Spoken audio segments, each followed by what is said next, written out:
다면평가 이름이 다면입니다. 다면. 그래서 다면이라는 건 영어로 얘기하면 멀티소스라고 얘기하는데, 다양한 원천에서 이 사람 한 사람을 놓고 다양한 원천에서 평가를 받아보는 거죠. 자, 상사평가가 있고 구성원 평가가 있고 동료 평가가 있습니다. 첫 번째 원칙은 이겁니다. 사람을 보는 뷰가 다양할 수 있다는 점입니다. 여러분 한번 생각해 보세요. 자기 배우자가 나를 평가하는 것과 회사 구성원이 회사 동료가 나를 평가하는 것 똑같을 수가 있나요? 똑같을 수가 없습니다. 왜냐하면 사람은 다면적이기 때문에 그렇습니다. 상사가 나를 보는 뷰가 동료가 나를 보는 뷰가 똑같을 수 있을까요? 똑같을 수 없죠. 왜냐하면 위치가 다른데, 상사와 동료의 위치가 다른데 어떻게 똑같을 수가 있죠?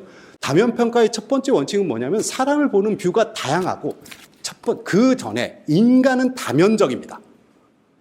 인간은 다면적이에요. 친구한테 대하는 측면이나 배우자한테 대하는 거나 자녀한테 대하는 거, 상사한테 대하는 거, 동료한테 대하는 거, 구성원한테 대하는 거, 협력업체, 고객한테 대하는 건 다양합니다. 그래서 인간은 한 개체지만 다면적입니다. 우리가 다면평가를 하는 이유는 이 다면적인 사람을 입체적으로 조망하기 위한 거지, 평가를 상사와 동료가 평가가 갈려 이거 문제 있어.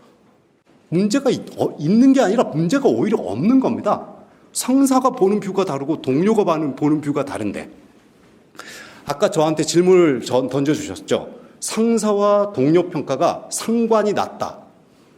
상관을 높이는 방법이 없냐. 이 질문을 받으면 첫 번째 드리는 질문이, 인간은 다면적인가요? 단선적인가요?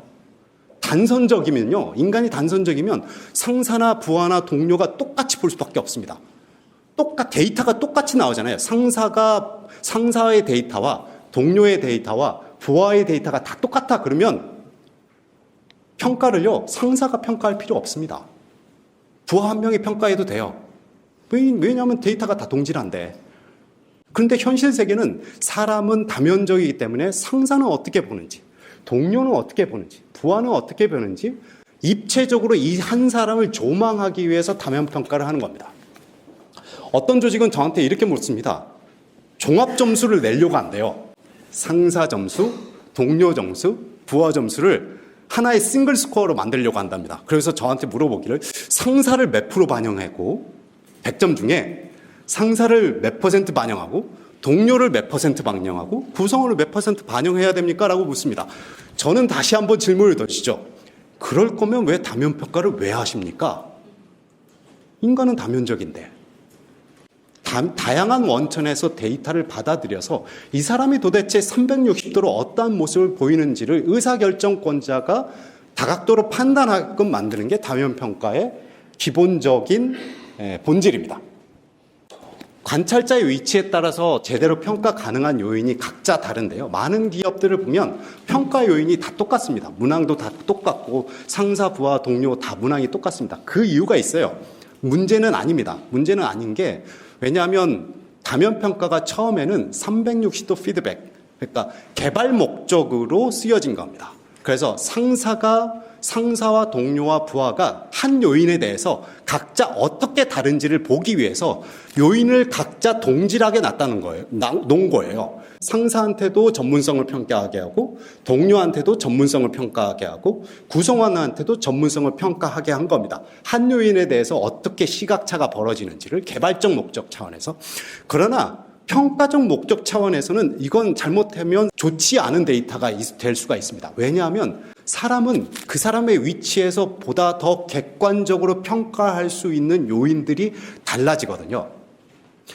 저희 연구에 의하면 리더 대상의 다면평가에 있어서 상사는 전략적 사고와 실행력을 가장 잘 평가하시고요. 당연한 거죠, 이건. 당연한 겁니다. 동료는 협업이나 전사적 관점은 어떤 거냐면, 자기 부서의 성과가 저해될 수도 있음을 알면서도, 그러니까 자신의 조직의 리소스를 양보할 수 있느냐, 다른 조직의 기업 전체의 성과를 높이기 위해서 자신의 부서의 리소스를 어느 정도 양보할 수 있느냐, 이런 것들을 전사적 관점이라고 얘기하는데, 동료는 그걸 잘 보고요. 구성원은 좀 전에 말씀드렸던 것처럼 조직 관리나 인티그리티, 특히 윤리적인 문제를 굉장히 잘 봅니다. 구성원들은 왜 그럴까요? 윤리적인 문제를 왜 잘 볼까요? 상사는 윤리적인 문제, 윤리성은 절대 잘 못 봅니다. 잘 보기 쉽지 않습니다.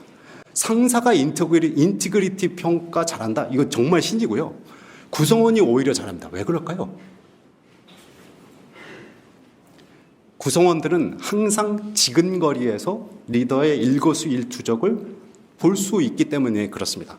제가 어느 조직의 CTO의 리더십 진단을 하기 위해서 CTO, 그러니까 최고 기술 책임자와 면담도 하고 그 밑에 계시는 팀장님들하고 이제 계속 면담을 했었는데 한 팀장님이 이런 말씀을 하시는 거예요. 제가 묻지도 않았는데 저희 CTO님은 진짜 윤리적이세요. 그러면서 그거 왜 그렇습니까? 그랬더니 이분이 이런 얘기를 한 가지 일화를 얘기하세요. 여의도에 CTO 포함해서 자기 그다음에 구성원 3명 총 5명이 한 회사에 이제 뭔가 미팅을 하고 오전에 미팅을 했다는 겁니다. 그리고 점심시간이나 해서 딱 나와서 여의도 인근의 식당에 딱 들어갔는데 이 회사의 규정이 뭐냐면 1인당 12,000원까지 점심값을 쓸 수 있답니다. 1인당 12,000원까지. 근데 그 회사에 그 음식점에 딱 들어갔더니 16,000원이더라는 거예요. 1인당. 그래서 속으로 이런 생각을 했대요. 우리 회사 임원 정도면 12,000원 좀 넘어서 16,000원 쓸 수 있지. 지금 팀원들하고 미팅 갔다가 같이 먹는 건데 그냥 이 정도 쓸 수 있지. 이렇게 속으로 생각하고 있었대요. 그런데 CTO께서 자기가 직접 결제를 하는데 정확히 인당 12,000원, 총 5명이니까 6만 원은 법인카드로 딱 긁고 나머지 2만 원, 4,000원 곱하기 5니까 2만 원은 개인 카드로 딱 긁더래요. 이런 걸 보면서 우리 CTO는 진짜 윤리적이다. 뭔가 인티그리티가 있다 이렇게 평가를 하더라고요. 그것과 마찬가지로 구성원들은 인티그리티 윤리성을 굉장히 잘 관찰할 수 있습니다. 그래서 다면 평가적 측면에서는 상사는 우리가 뭘 보게 할 거냐. 다면 평가 측면에서는 동료는 뭘 보게 할 거냐. 구성원들은 뭘 보게 할 거냐가 가장 키입니다. 팀원 대상의 다면 평가는 역시 상사는 실행력 업무 태도를 잘 볼 거고요. 그 다음에 동료는 전문성, 협업, 인티그리티 이런 측면을 굉장히 잘 볼 수 있습니다. 좀 전에 말씀드린 것처럼 상사부와 동료 각 점수를 몇 %로 반영해서 종합점수 또는 싱글 스코어를 만들어야 합니까? 다면 평가는 이럴 이유가 없습니다. 이걸 왜 이렇게 해야 되죠? 다 말 그대로 다면 평가인데 이렇게 할 거면 차라리 다면 평가를 하지 말고 상사 평가만 하는 게 훨씬 낫습니다. 다양한 관점들을 들여다보는 도구라고 생각하시면 좋겠습니다. 다면 평가는 말 그대로 다면입니다. 다면. 이거는 DBR에 지난번에 기사를 한번 냈었는데요. 프로젝트 이름은 안리특이었습니다. 안타까운 리더의 특성을 찾아서. 구글 옥시전 프로젝트는 뭐였냐면 탁월한 리더는 어떠한 특성이 있냐, 탁월한 관리자는 어떠한 특성이 있냐를 보고자 했던 거예요. 근데 저는 오히려 반대로 이 밑에 깔리는 분들이 되게 관심이 많이 갔어요. 그러니까 하위 20%일은 왜 이렇게 깔릴까? 구성원들이 왜 이렇게 좋지 않은 리더라고 평가할까? 최악의 리더라고. 존 젠거라는 사람은 하위 20%를 월스트 리더라고 표현하거든요. 최악의 리더라고 표현하는데 왜 이분들은 최악의 리더라는 평가를 받을까가 너무 궁금했던 겁니다. 그래서 제가 분석했던 게 뭐냐면 상위 집단하고 비교하지 않았어요. 상위 집단하고 비교하게 되면 모든 게 다 차이 날 거거든요. 제가 관심이 있었던 건 최악의 리더 직전에 있는 리더들.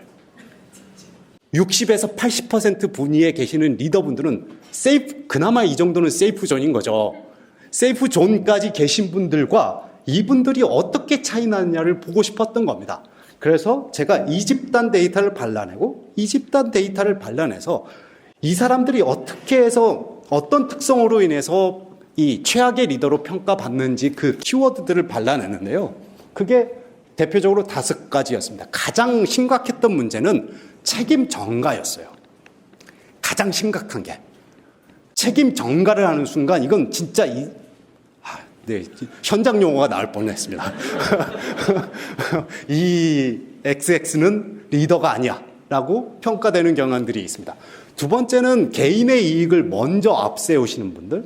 세 번째는 말과 행동이 일치하지 않는 리더들. 네 번째는 감정적으로 판단하고 감정을 폭발하는 리더들. 다섯 번째는 불공정한 리더들. 그러나 가장 심각했던 문제는 뭐였냐면 책임 전가였고요. 밀레니얼 세대들이 가장 안 좋게 반응했던 집단은 언행이 더 컸어요. 밀레니얼 세대들이 욕하고 뭐 쌍욕하고 아주 뭐 이런 분들에 대해서는 더 안 좋게 평가하는 경향들이 있었습니다. 이런 것들 사실 간단하게 분석해 볼 수 있거든요. 어려운 분석은 아닙니다. 분석 테크닉이 분석 자체가 어려운 것도 아니고요. 분석 시간 이게 한 2시간 걸렸던 것 같아요. 네. 제가 다면평가와 관련해서 여러 가지 말씀을 드렸는데요. 한 가지 프로젝트를 더 말씀드리면 이렇습니다. 아까 제가 평판이라는 표현을 드렸는데요. 이런 그래프를 한번 그려볼 수가 있습니다. 본인 평가는 빼고요. 삼각형을 그리는데 삼각형을 상사가 몇 점을 줬는지, 동료가 몇 점을 줬는지, 구성원은 몇 점을 줬는지를 보면 이 사람에 대한 평판, 조직 내 평판 모형이 나옵니다. 해바라기형은 어떻게 나타날까요? 이건희 회장께서 말씀하신 해바라기형은 동료와 구성원은 되게 그래프가 줄어들어 있는데 상사만 삐쭉 솟은 그래프가 나옵니다. 구성원들한테 인기가 많은 리더는 어떻게 나올까요? 상사와 동료는 되게 좁게 나오는데, 그래프가 작게 나오는데, 구성원만 삐쭉 솟은 삼각형이 나옵니다. 어떤 리더는요, 진짜 대단한 리더인 게 상사도 부하도 동료도 모두 다 역량이 탁월하다는 사람들이 있습니다. 진짜 10% 미만입니다. 이런 분들은. 어떤 분들은 진짜 안타까운 분들이 있어요. 삼각형의 그래프를 그리면 삼각형이 이렇게 완벽히 삼각형이 차는 게 아니라 정말 점으로 찍혀 있는 분들이 있습니다. 상사도 동료도 부하도 다 노라고 하는 분들이 계십니다. 자, 이런 분들의 특성이 어떤 특성들이 있는지 우리가 삼각형 형태로 그려주면 리더들이 각각의 개별적 리더들이 어떤 패턴들을 보이는지를 우리가 직관적으로 볼 수가 있겠죠. 제가 한 가지 분석했던 게 뭐냐면 해바라기형 리더가 가장 궁금했어요. 제가 궁금했던 건 뭐냐면 해바라기형 리더가 CEO가 바뀌면 계속 생존해 계실까? 였습니다. 저는 가설이 생존하지 못한다였어요. 근데 데이터는 어떻게 됐을까요? 역량이 참 탁월하시더라고요. 상사를 보좌하는 역량이 정말 탁월하신 분들이 많습니다. 이런 형태로 우리 조직 내에서는 어떻게 드러나는지를 볼 수 있겠죠. 오늘 다면평가와 관련해서 피플 애널리틱스로 말씀드렸습니다.